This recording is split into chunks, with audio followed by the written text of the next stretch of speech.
Hello student, welcome to my channel. कैसे हो आप लोग? तो बेटे आज की क्लास हम लोग स्टार्ट करते हैं क्लास 10 के लिए, जो हम लोग की लास्ट टॉपिक है। अब ये टॉपिक है आपका heating effect of current and electric power. तो हम लोग इसको बिना अपने टाइम को पास किए हम लोग आज स्टार्ट करते हैं स्टूडेंट। आज का हेडिंग होगा हम लोगों का हीटिंग इफेक्ट ऑफ करेंट। आज हमें पढ़ना है हीटिंग इफेक्ट ऑफ करेंट को डिस्कस करना है स्टूडेंट। बहुत ही इजी सा लॉ है हमारे पास। इस हीटिंग इफेक्ट ऑफ करेंट को हम एक और नाम से जानते हैं, जिसे हम कहते हैं जूल्स लॉ। ये क्या होता है स्टूडेंट? जूल्स लॉ के भी नाम से इसे हम लोग जानते हैं। तो चलो आज हम लोग डिस्कस कर लेते हैं कि हमें क्या क्या पॉइंट को इसमें डिस्कस करना है। सबसे पहले हीटिंग इफेक्ट ऑफ करंट को समझेंगे कि what is heating effect of current. Second, what is the law of Joule's, means Joule's law किसे कहते हैं, उसका इक्वेशंस क्या होता है, वो चीजें हम लोग डिस्कस कर लेंगे। उसके बाद स्टूडेंट हमें डिस्कस करना है इलेक्ट्रिक पावर, और उससे रिलेटेड बहुत सारे हमारे इलेक्ट्रिकल पावर के फॉर्मूले होंगे जो हम डिस्कस करेंगे आज के वीडियो में। ओके, तो स्टूडेंट सबसे पहले हम लोग समझते हैं। सबसे पहले मान लेते हैं हमारे पास कोई यूनिफॉर्म कंडक्टर है, और इस कंडक्टर में हमने कितना करंट को पास किया है? I करंट को पास किया है। आप इस कंडक्टर की जगह पे कोई रेसिस्टर भी ले सकते हो। तो फाइनली स्टूडेंट, अगर इस कंडक्टर में I करंट को जब हमने पास किया तो इसमें जितने भी Q charge minus Q charge थे वो क्या होते हैं? डिस्प्लेस होना स्टार्ट कर देते हैं, मूव करना स्टार्ट करते हैं। क्यों? क्योंकि ये करंट उस चार्ज पे एक इलेक्ट्रिकल फोर्स अप्लाई करता है, और उसी इलेक्ट्रिकल फोर्स की वजह से ये आपका जो चार्ज है वो क्या गेन करता है? काइनेटिक एनर्जी गेन करता है स्टूडेंट। तो मान लेते हैं कि इस कंडक्टर में I करंट को t टाइम के लिए हम लोगों ने पास किया। क्या किया? इस कंडक्टर में I करंट को t टाइम के लिए हमने पास किया, जब इसका टोटल रेजिस्टेंस कितना था? R था। तो जैसे इस पे इलेक्ट्रिकल फोर्स इस चार्ज पे अप्लाई होगा, then this charge acquires a kinetic energy, और इस काइनेटिक एनर्जी की वजह से ये क्या करना शुरू करेगा? मूव करेगा, और मूव करेगा तो कोलिजन्स होगा। तो बेटे जब t टाइम के लिए जब इसमें चार्ज मूव करेगा ना, तो आप क्या देखोगे? ये जो कंडक्टर था वो क्या हो जाता है? हीट हो जाता है। क्या होता है? हीट प्रोड्यूस हो जाता है। It means kinetic energy of this charge produce heat energy in this conductor. Simple सा लॉजिक है स्टूडेंट कि अगर कोई भी हमारे पास हीटिंग एलिमेंट है, यानी कंडक्टर है, रेसिस्टर है, तो उसमें करंट पास करते हैं t टाइम के लिए, तो after some time it becomes heat. तो कंडक्टर क्या होता है? कुछ टाइम के बाद हीट हो जाता है, मतलब गर्म हो जाता है, उसकी टेम्परेचर राइज कर जाती है। बात समझ में आई? यही कहता है heating effect of current. Heating effect of current कहता है कि when I current passes through any conductor for t time, then it produces heat after t time. This law is known as Joule's law. इसी law को क्या कहते हैं student? Joules law कहते हैं। जूल्स लॉ क्या कहता है कि whenever I current passes through any conductor for t time, then it produces heat after t time. यानी जब भी किसी कंडक्टर में हम क्या करते हैं? करंट को पास करते हैं, तो t टाइम के बाद देखते हैं कि वो कंडक्टर क्या हो जाता है? हीट प्रोड्यूस करता है, यानी हीट हो जाता है, गर्म हो जाता है। तो इसको कहते हैं heating effect of current. And this heat energy is directly proportional. कुछ हमारे फैक्टर्स हैं जिन पे ये डिपेंड करता है। वो कौन कौन से फैक्टर है वो भी हम डिस्कस कर लेते हैं। When H heat produced in conductor after t time, then this heat energy is directly proportional to square of the current passing through the conductor, and it also directly proportional to the resistance produced in conductor, and H is also directly proportional to time in which the current is passing through the conductor. ये तीन factor हैं जिस पे total amount of heat energy of conductor क्या करता है, depend करता है। किन बातों पे? First, H is directly proportional to I square. Let me the equation number 1. H is directly proportional to the resistance of conductor, or H is directly proportional to the time in which the current is passing through the conductor. From equation 1, 2 and 3, from equation 1, 2 and 3, we get total amount of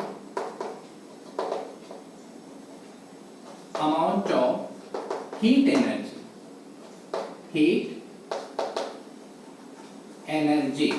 कितना होगा student? H directly proportional to, यहाँ पे लिख देता हूँ, H directly proportional to I square RT। Proportionality के sign को हटाते हैं, H is equal to I square RT।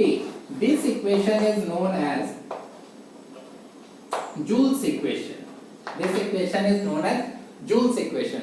Simply समझो स्टूडेंट कि जूल्स लॉ में हमें क्या समझना था। जूल्स लॉ ये कहता है कि अगर किसी कंडक्टर में आई करंट को पास करेंगे तो एक्सटर्नल सोर्स की एनर्जी जो होती है वो हीट एनर्जी में ट्रांसफर हो जाती है। इट मींस कि अगर किसी कंडक्टर किसी रेसिस्टर में हम क्या करते हैं, आई करंट को पास करते हैं, तो पास करने के बाद टी टाइम के बाद हमें देखने को मिलता है कि वो कंडक्टर या रेसिस्टर क्या हो जाता है, हीट प्रोड्यूस करता है। That is called joules law. Whenever a I current passes through the conductor, it becomes heat after some time by passing the current into it. That law is known as Joule's law. तो वो जो heat produce करता है, heat energy वहां पे produce होती है। वो हीट एनर्जी किन चीजों पे डिपेंड करती है? Square of the amount of I passing through the conductor पे डिपेंड करता है। जब करंट पास होगा, चार्ज मूव करेगा, मूव करने के बाद कोलिजन्स होंगे तो वहां पे रेसिस्टेंस डेवलप करेगा, तो रेसिस्टेंस पे भी डायरेक्टली प्रोपोर्शनल है इसका इफेक्ट। ओके, तो हीट एनर्जी और किस चीज पे डिपेंड करता है बेटा? डायरेक्टली प्रोपोर्शनल होगा टाइम पे। जितना ज्यादा से ज्यादा आप टाइम पे उस पे करंट पास करोगे उतना ही ज्यादा उसका हीट एनर्जी प्रोड्यूस होगा। बात समझ में आई? Very good. तो हमारे पास फाइनल जूल्स का इक्वेशन क्या आता है? H is equal to I square RT आता है। क्या आता है बेटा? I स्क्वायर RT आता है। चलो वेरी गुड। तो ये था हमारे पास क्या, heating effect of current, joules law. एक और यहाँ पे बोर्ड एग्जामिनेशन में क्वेश्चन पूछे जाते हैं, What is the main cause of heat produced in conductor? तो उस चीज को भी नोट करना होगा। Cause of heat produced in conductor। बेटे बिल्कुल एकदम इजी वे में समझना हमें। यहाँ पे मैं कंडक्टर बनाता हूँ और कंडक्टर में मैं क्या करता हूँ, आई करंट को पास किया, तो जितने भी इलेक्ट्रॉन थे वो क्या करना स्टार्ट कर देते हैं, मूव करना स्टार्ट कर देते हैं। और जैसे ये मूव करना स्टार्ट करता है तो इन इलेक्ट्रॉन के बीच क्या होता है, कोलिजन्स होते हैं। क्या होता है बेटा? कोलिजन्स होता है। और इसी कोलिजन्स की वजह से यहाँ पे क्या होता है, रेजिस्टेंस प्रोड्यूस होता है। तो जैसे ही इस कंडक्टर में इलेक्ट्रॉन में जब क्या करते हैं, इलेक्ट्रिकल फोर्स अप्लाई होता है, तो यहाँ पे एक और चीज प्रोड्यूस होगा। सोचो कि जब किसी भी बॉडी को हम क्या करते हैं, फोर्स अप्लाई करते हैं, तो एक्सेलरेट होता है। और एक्सेलरेट होने के बाद वो मूवमेंट में आता है। मूवमेंट में आने के बाद वही मोमेंटम क्या करता है, आगे जाकर के कहीं ना कहीं काइनेटिक एनर्जी वगैरह में ट्रांसफर हो जाता है। तो ठीक वैसे ही जब इस इलेक्ट्रॉन पे जो आपका इलेक्ट्रिकल फोर्स अप्लाई हो रहा था, तो जितने भी ये मूविंग इलेक्ट्रॉन थे वो क्या एक्वायर करते हैं, काइनेटिक एनर्जी एक्वायर करते हैं। बात समझना मेरी, यहां से करंट पास किया, इलेक्ट्रॉन मूव किया, तो मूविंग इलेक्ट्रॉन होने की वजह से इसमें किस टाइप की एनर्जी मिली, काइनेटिक एनर्जी। और यही काइनेटिक एनर्जी ट्रांसफर होती है किसमें, हीट एनर्जी में। It means the main cause of heat produced in conductor is kinetic energy। क्या होता है बेटा, kinetic energy of electron। यहाँ पे अगर किसी कंडक्टर में हीट प्रोड्यूस हो रहा है तो क्यों, due to the kinetic energy of electron. This kinetic energy will be transfer into heat energy। The main cause of heat produced in conductor, that is the kinetic energy of each electron are transferred into the heat energy। बात समझ में है बेटा? Very good. चलो cause भी हम लोगों ने देख लिया। अब कॉज के बाद हमें पढ़ना है हीटिंग इफेक्ट तो देख लिया, कॉज देख लिया, इसके बाद electric power. What is power? क्या होता है पावर? 9th क्लास में हम लोगों ने पढ़ा था रेट ऑफ डूइंग वर्क। क्या होता है? Rate of doing work, rate of doing work. But जो रेट ऑफ डूइंग वर्क था वहां पे हम लोगों ने डिस्कस किया था वो मैकेनिकल के फॉर्म में था, मास बॉडी था, मास बॉडी को rate of doing work moving displace करता था, डिस्प्लेस करने के बाद वहां से पोटेंशियल एनर्जी, काइनेटिक एनर्जी ऐसा होता था। बट यहाँ पे जो हमें डिफाइन करना है आज का हेडिंग है दैट इज इलेक्ट्रिक पावर। क्या डिफाइन करना है student? Electric power. Electric power को कैसे हम लोग यहाँ पे डिफाइन करेंगे? देखो वैसे तो मैं बेसिकली बता देता हूँ कि पावर इज इक्वल टू क्या होता है? Rate of doing work, that is called power. ये हमारे पास बेसिक फॉर्मूला है और इसी फॉर्मूले को हमें ट्रांसफर करना है किसमें?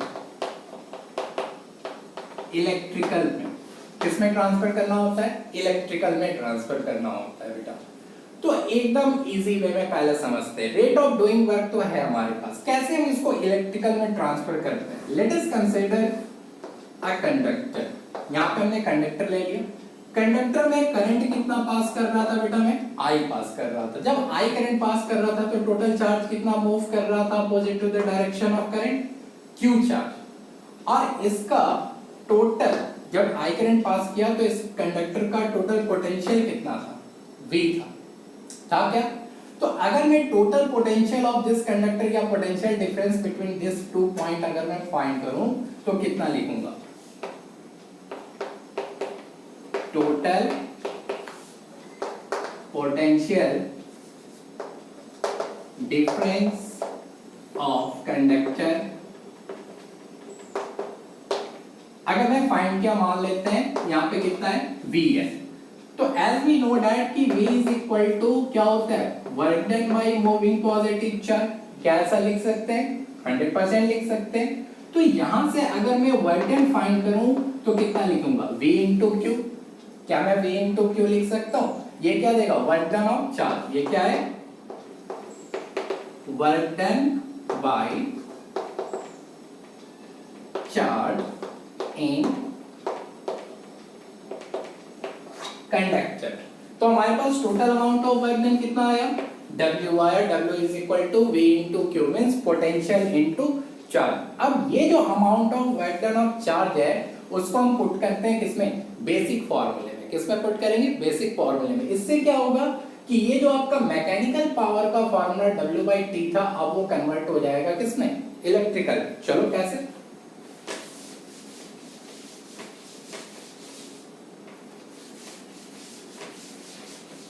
Now put W is equal to V into Q in power formula P. So we can write here P is equal to how much? V into Q upon T.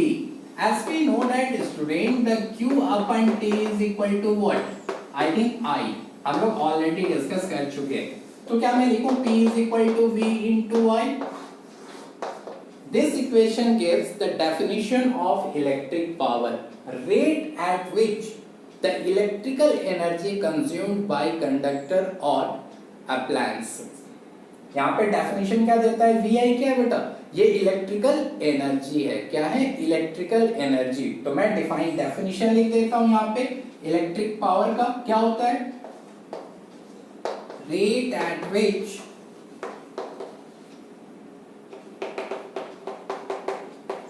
electrical energy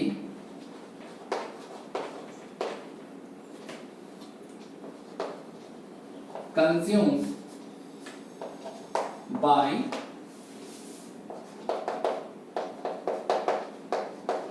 electrical appliances or conductor are called what? Electric power. तो electric power का definition क्या होगा बेटा? Rate at which the electrical energy consumed by the electrical appliances और conductor is called electric power.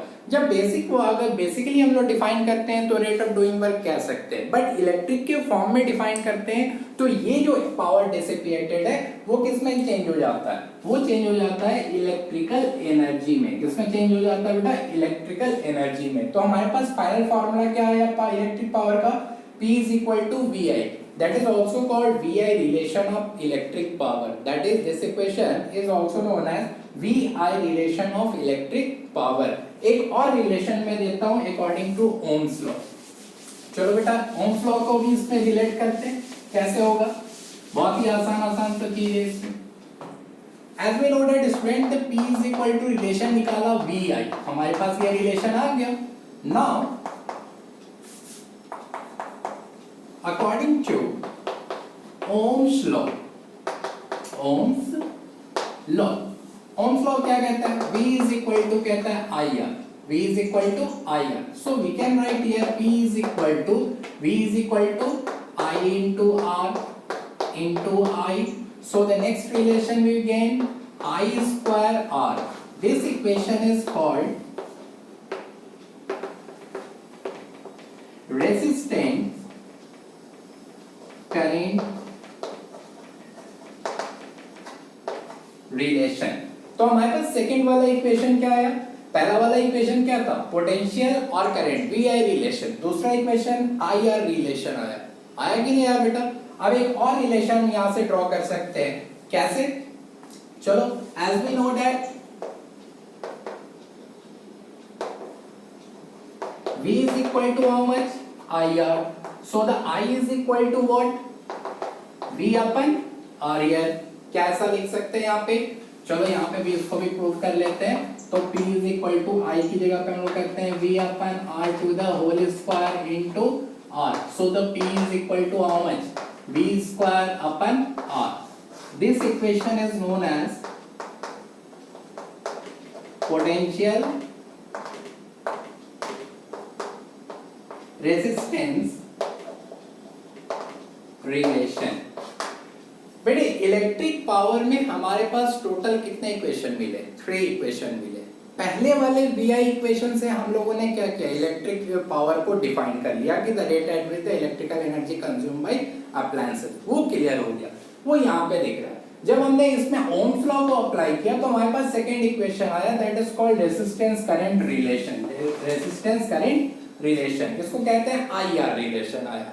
फिर जब हमने यहाँ पे I का value according to the Ohm's law put किया तो हमारे पास एक और रिलेशन बना, P is equal to V square upon R, V square upon R, इसको कहते हैं पोटेंशियल रेजिस्टेंस रिलेशन। अब आपके क्वेश्चन में बहुत सारे इलेक्ट्रिक पावर और इलेक्ट्रिकल एनर्जी को फाइंड करने को बोलेगा, तो वो क्या करेगा, कभी क्वेश्चन में IR का वैल्यू देगा, बोलेगा कि इलेक्ट्रिक पावर फाइंड करो या इलेक्ट्रिकल एनर्जी फाइंड करो, तो आप ये रिलेशन पुट करोगे। कभी उसने कोई क्वेश्चन में पूछ दिया V दिया R दिया, उसने बोला इलेक्ट्रिकल एनर्जी फाइंड करो, तो आप क्या करोगे, ये फाइंड करोगे ऐसे। फिर आपको अगर दे दिया VI का कोई क्वेश्चन है तो ये वाला इक्वेशन हम पुट कर लेंगे, कोई डाउट वाली बात बिल्कुल नहीं है। तो हमारे पास टोटल कितने फॉर्मूले हैं, 1 2 3, 3 इक्वेशन आ गए।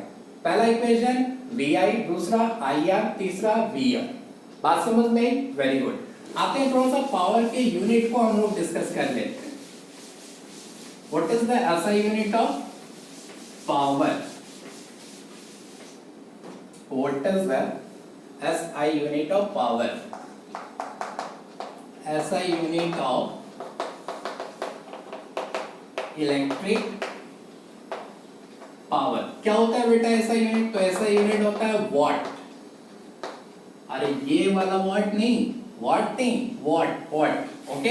हाँ, ऐसा कंफ्यूज नहीं होना कि वो वाला वॉट, ऐसा नहीं, वॉट होता है, ठीक है। इसे हम लोग सिंबल से डिनोट करते हैं, WT से, ये सिंबल है, WT से वॉट को हम लोग डिनोट करते हैं। अनदर यूनिट अगर मैं थोड़ा सा न्यूमेरिकल वैल्यू बताऊं आपको, तो एक होता है 1 kilo watt.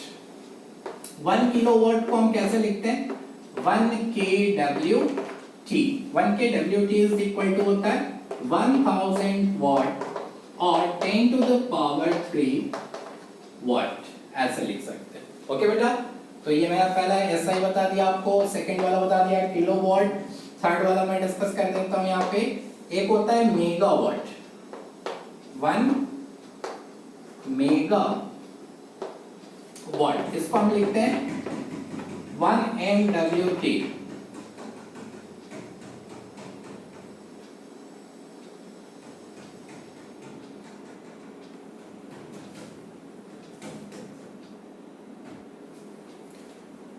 Okay student,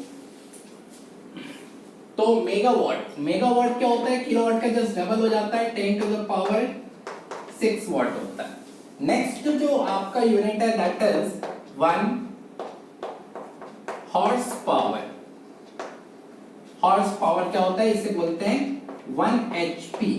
1 HP, 1 HP is equal to 746 watt होता है, 746 वाट। तो ये सारी चीजें नोट कर लो आप। ऐसा यूनिट क्या होता है, किलोवाट की वैल्यू कितनी होती है, मेगावाट कितना होता है, हॉर्स पावर कितना होता है, ये सारे ऑब्जेक्टिव क्वेश्चंस में आपके पूछे जाते हैं। Very good. एक और रिलेशन बता देता हूं मैं, जो कि आपको न्यूमेरिकल्स वगैरह बनाने में बहुत काम आएगा। कैसे होगा, चलो बेटा आजा देख लेते हैं।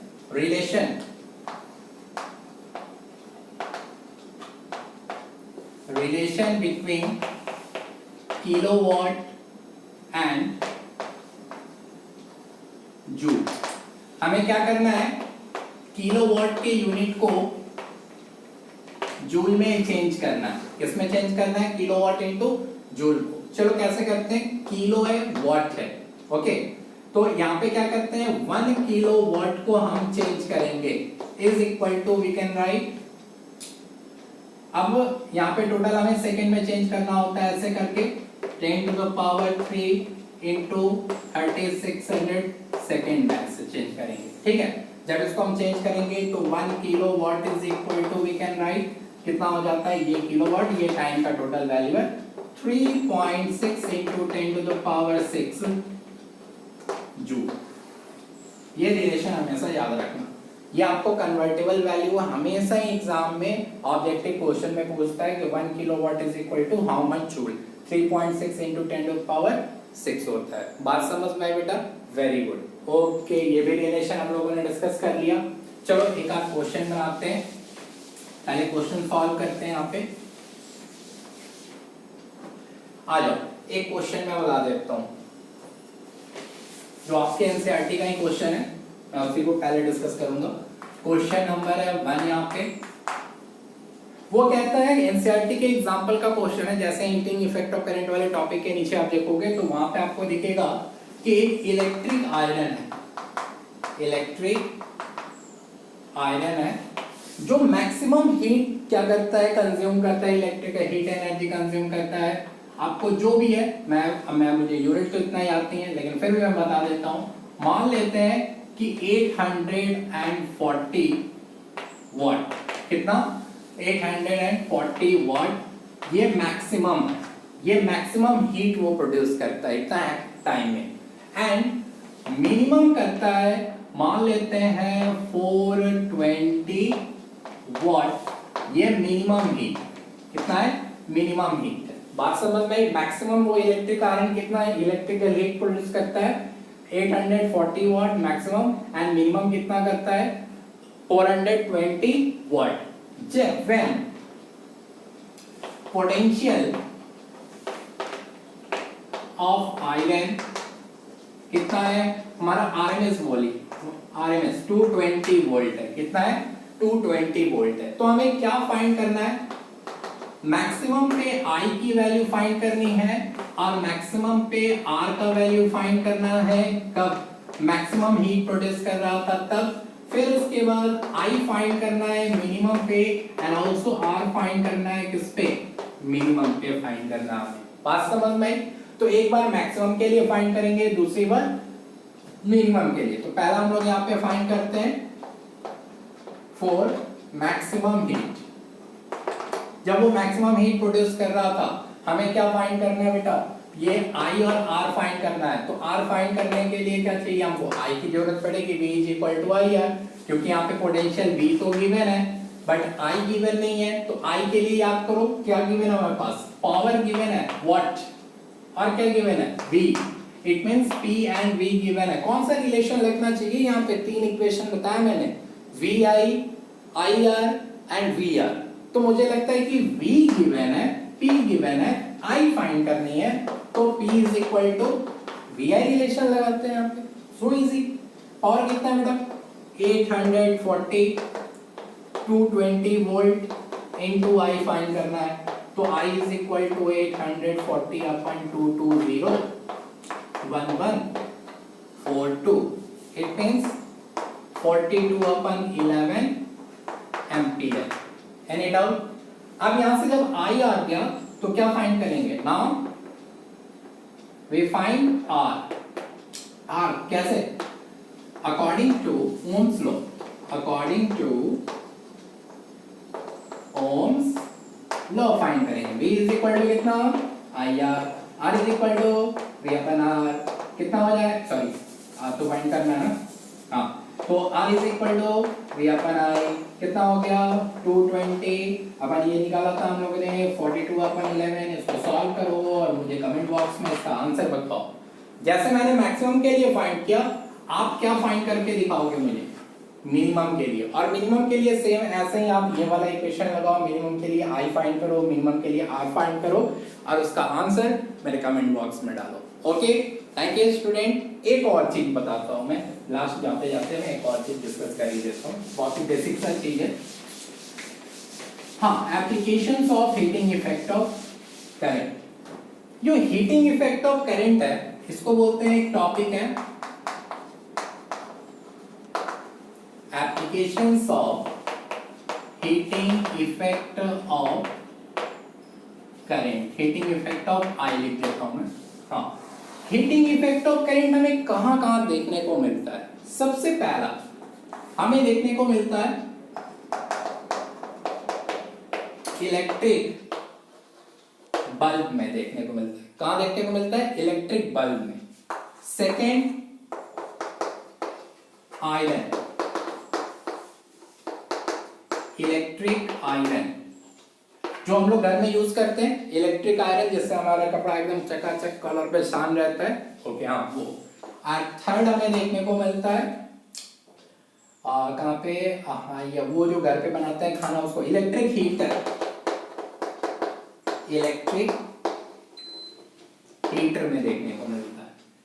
ये तीन ऐसे आपके एप्लीकेशन, 3 एग्जांपल है heating effect of current. Heating electric bulb, जो आपके घर में फिलामेंट बल्ब होती है, उस फिलामेंट बल्ब में आप देखोगे कि जब हम करंट को पास करते हैं, करंट को फ्लो कराते हैं, तो after some time it becomes heat. उसकी जो वॉल्व होती है, जो ग्लास होती है, वो क्या हो जाती है? काफी हीट हो जाती है। उसके बाद यहाँ पे आयरन, जब आयरन वगैरह करते हैं तो आप उसमें देखना अब्रेक लगा होता है, एक प्लेट लगी होती है, एल्युमिनियम जिंक वगैरह की प्लेट के बीच में एक अब्रेक का प्लेट लगा होता है, ठीक है। तो उसमें क्या होता है कि जब हम करंट को पास करते हैं तो आप देखते हो हमारा इलेक्ट्रिक आयरन क्या हो जाता है? थोड़ा सा हीट हो जाता है, थोड़ा सा क्या, काफी हीट हो जाता है, जिससे हम क्या करते हैं? इलेक्ट्रिक आयरन करते हैं, अपने वो कपड़े वपड़े को बिल्कुल इस्त्री कर लेते हैं, उसको आयरन कर देते हैं, ठीक है। इलेक्ट्रिक हीटर, जिसमें हम खाना बनाते हैं, जिसमें हम खाना बनाते हैं, इलेक्ट्रिक हीटर उसको बोलते हैं। वहां पे हमें क्या देखने को मिलता है कि जब हम उसमें करंट पास करते हैं, 220 वोल्ट का सप्लाई होता है पोटेंशियल, तो it becomes heat after some time. तो ये सारे जो अप्लायंसेस हैं जो हमारे घर में यूज होते हैं, इसमें क्या प्रोड्यूस होता है? Heating effect of current. Okay student, तो इस तरीके से हमारा ये आपका फर्स्ट चैप्टर फिजिक्स का 10th क्लास का ये फिनिश हुआ है यहाँ पे आज। अब मैं क्या करूंगा, नेक्स्ट वीडियो में मैं आपको इस चैप्टर के एनसीईआरटी एक्सरसाइज का टोटल क्वेश्चन, एक एक क्वेश्चन में सॉल्यूशन दूंगा। ओके, इस तरीके से आप इसको अच्छे से जितनी बार हो सके, जितने सारे वीडियो हैं, जितने भी 1 to 10 पार्ट बनेंगे, इसके लगभग 10 पार्ट बन रहे हैं, आज तो 9th होगा, तो उस पार्ट को रिमेंबर करो, देखो, जो भी पॉइंट है उसको अच्छे से एक बार बुक में पढ़ो, फिर मेरे वीडियो को देखो। वीडियो देखने के बाद वो आपके सारे कॉन्सेप्ट्स क्या हो जाएंगे? क्लियर हो जाएंगे। ओके स्टूडेंट, और उसके बाद मैं आपको एक लास्ट वीडियो है, इसमें मैं अनाउंसमेंट कर देता हूं कि अगर इस चैप्टर का extra objective and subjective question का डीपीपी चाहिए तो आप अपना व्हाट्सएप नंबर मेरे कमेंट बॉक्स में डालो, आपको क्वेश्चन बैंक मतलब क्वेश्चन डीपीपी आपको मिलेगा और उस डीपीपी को मैं वीडियो में सॉल्व भी कराऊंगा। ओके, ताकि आपके पास जो डीपीपी पहुंचेगी, अगर उसमें कोई प्रॉब्लम होगा, समझ नहीं आएगा, तो आप उस वीडियो को देख करके क्या कर सकते हो? सॉल्व कर सकते हो। ओके फ्रेंड, तो आपको क्या करना है, मेरे वीडियो को ज़्यादा से ज़्यादा शेयर करना है, लाइक करना है, सब्सक्राइब करना है और दूसरे स्टूडेंट को भी आपको क्या कराना है, इसको शेयर करते रहो स्टूडेंट, क्योंकि आप जितना ज़्यादा शेयर करोगे सब्सक्राइब बढ़ेगा मेरा, मुझे उतना अच्छा मोटिवेशन मिलेगा। Okay, thank you student.